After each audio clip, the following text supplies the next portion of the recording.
All right, for the month of November, out of possible 18 points, we were able to grab 14 points, and this is outrightly a massive one. In EPL, out of possible 12 points, we were able to grab 10 points. And in UEFA Champions League, out of possible 6 points, we were able to grab 4 points. And we dropped off 2 points in EPL and the 2 points in UEFA Champions League. It is outrightly a massive result. Then heading into December, look at the fixtures we are going to have, and what is your take as a Chelsea fan? How many points do you think we can actually come out with in this possible 24 points? Now, let's get into that. On the 3rd, we are squaring up against Leeds at away.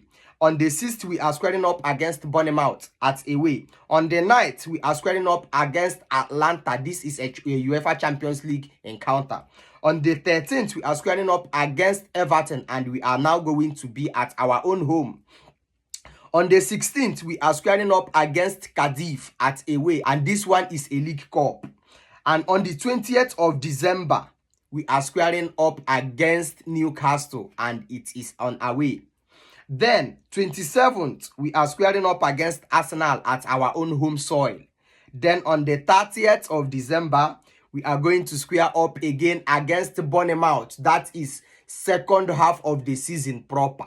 How many points do you think we are going to come out with in this possible 24 points?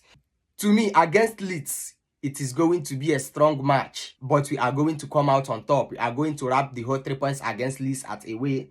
Against the Bournemouth, Bournemouth has been playing a very fantastic football this season since the arrival of their new coach, and they have been showing lots of improvements. Then against Atlanta, Atlanta are now trying to find their mojo back at the Italian Serie A. But we are heading into that particular contest with the whole aim of getting the whole 3 points against Atlanta, so that we can be able to qualify in the UEFA Champions League without a playoff. Then against Cardiff, we are going to field infringed players, and you all know, but we are going to get the maximum result against Cardiff. Against Newcastle, Newcastle hasn't actually been the same Warriors they were as at last season, but nobody is writing Newcastle off. The kind of performance they showed against Manchester City, and subsequently they have been showing lots of improvements. It is going to be a hard one, but hopefully we are not going to drop the whole 3 points against Newcastle. And against the Aston Villa, they have been flying high, and I am outrightly believing that we are going to wrap it up against Aston Villa. We are coming out with the whole 3 points. We are at our home, so we have that advantage, and tactically and technically we are going to hunt Unai Emery's boys down.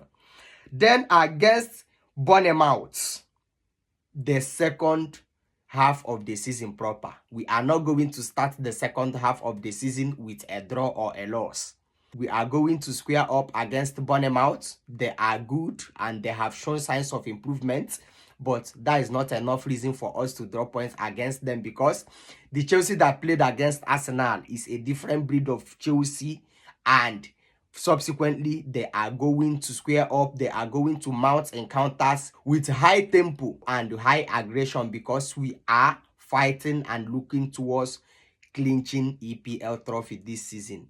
Don't say I didn't tell you that Chelsea is in contention for this particular EPL this season, and with good results, we are going to get there. Out of possible 18 points in EPL, I am predicting Chelsea just to drop only 2 points, and that is going to be against Newcastle. But I am expecting Chelsea to come out with the whole 18 points in EPL. Against Atlanta, it is a win for us. It is going to be a win for us because we are going to fight. Then Cardiff at the League Cup, there's no much pressure on that because our second 11 can actually handle them. So hit what you think on the comment section as a Chelsea fan. Though I am expecting Chelsea to wrap up 22 points out of possible 24 points.